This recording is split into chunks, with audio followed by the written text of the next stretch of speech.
नमस्कार, मी मुग्धा बोरसे रुचकर मेजवानीमध्ये आपलं स्वागत करते। आज आपण बनवणार आहोत प्रोटीननी भरपूर अशी सोयाबीन आणि बटाट्याची भाजी। आपल्याला भाजीसाठी लागणारा मसाला करून घ्यायचा आहे। इथे हे 2 कांदे चिरून घेतलेत, ते मिक्सरला लावूया। 2 मोठे टोमॅटो,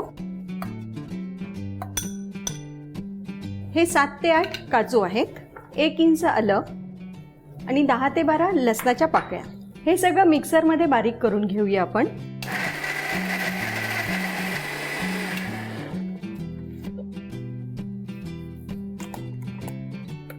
आपला मसाला छान बारीक झालाय।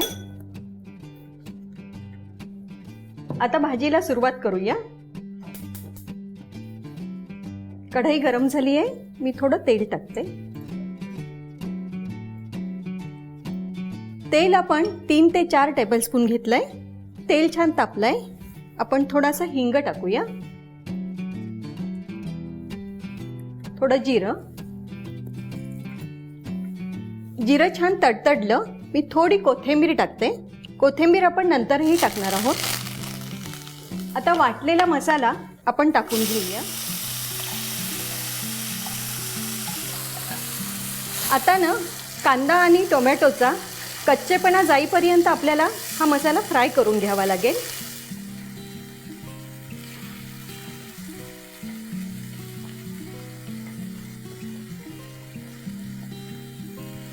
आपला मसाला एकदम छान फ्राय झालाय। कांद्याचा कच्चेपणा आणि टोमॅटोचा कच्चेपणा बऱ्यापैकी गेलाय।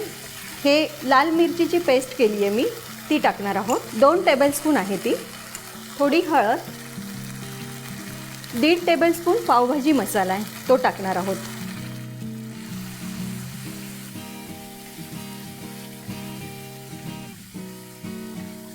आपल्या मसाल्याला छान तेल सुटलंय। आता आपण सोयाबीन चंक्स त्याच्यात टाकून घेऊया। ही सोयाबीन वडी आहे, ती कोमट पाण्यात थोडं मीठ टाकलं आणि अर्धा तास सोक होऊ दिली, भिजवली ती आणि मग सगळं पाणी हाताने चांगलं निथळून ती घेतली आहे। ती पण आपण टाकून घेऊया। ती 1.5 कप आहे।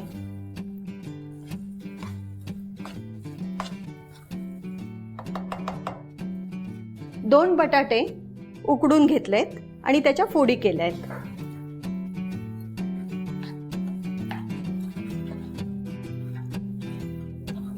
आपल्याला आता यामध्ये थोडं पाणी टाकावं लागणार आहे। ज्या भांड्यात आपण मसाला केला होता त्यात थोडासा मसाला अजून बाकी आहे, त्यात मी पाणी टाकते आणि तेच आपण भाजीत टाकूया।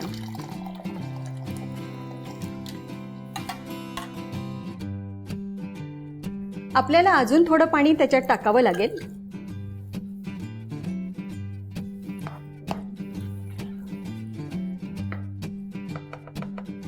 आता भाजीत थोडं मीठ टाकून घेते, चवीपुरतं मीठ।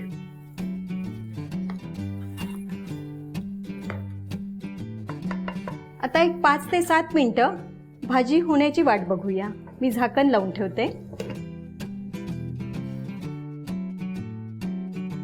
5 ते 7 मिनिटं झाली आहेत, बघते मी। भाजी झालीच असणार आहे। हो, छान झाली आहे।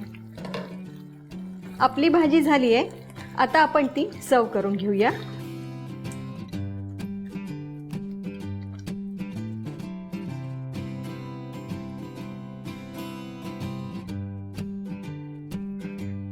आपली सोयाबीन बटाटा भाजी तयार आहे। अशा सोप्या रेसिपी करण्यासाठी बघत रहा रुचकर मेजवानी।